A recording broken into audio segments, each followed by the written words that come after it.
বন্দ্যোপাধ্যায়ের বাড়িতে আধ ঘন্টা সাক্ষাতের পর এই মুহূর্তে মমতা বন্দ্যোপাধ্যায়ের বাড়ি থেকে বেরিয়ে যাচ্ছেন সলমান খান তার বিশাল কনভয় নিয়ে। কিন্তু যেটা আমরা দেখতে পাচ্ছি যে মুখ্যমন্ত্রী মমতা বন্দ্যোপাধ্যায়ের বাড়ির বাইরে প্রচুর ভক্ত এখানে সমাগম করেছে সলমান খানকে দেখার জন্য। তারা চাক্ষুষ করলো সলমান খানকে। এই মুহূর্তে তিনি মুখ্যমন্ত্রী মমতা বন্দ্যোপাধ্যায়ের বাড়ি ছাড়ছেন।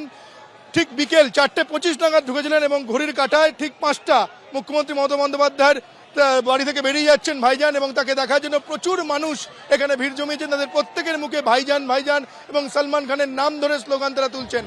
পাঞ্জাবের মানসায় কংগ্রেস নেতা ও সঙ্গীত শিল্পী সিধু মুসেওয়ালা খুনের পর থেকেই কুখ্যাত গ্যাংস্টার লরেন্স বিষ্ণুইয়ের হুমকির মুখে পড়েছেন সলমান খানও। এদিন তার নিরাপত্তা নিয়ে উদ্বেগ প্রকাশ করেন Mamata Bandyopadhyay. I am really worried about his security, so I told him to take care about it.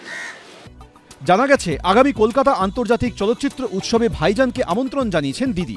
আসবেন বলে কথা দিয়েছেন সলমান। সৌমিত্র রায়, সুকান্ত মুখোপাধ্যায় ও অতসী মুখোপাধ্যায়ের রিপোর্ট, এবিপি আনন্দ।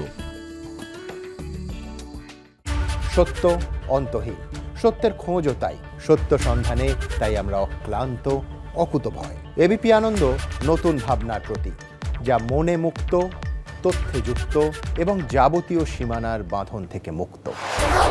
সীমা না শব্দটির মধ্যে লুকিয়ে আছে মানা শব্দটি, যেন চোখ রাঙানি এক অদৃশ্য বেড়াজাল, যা আটকে রাখে আমাদের এক ছোট্ট গণ্ডির মধ্যে।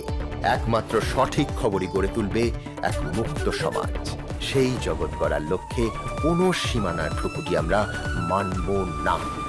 এবিপি আনন্দ এগিয়ে থাকে, এগিয়ে রাখে।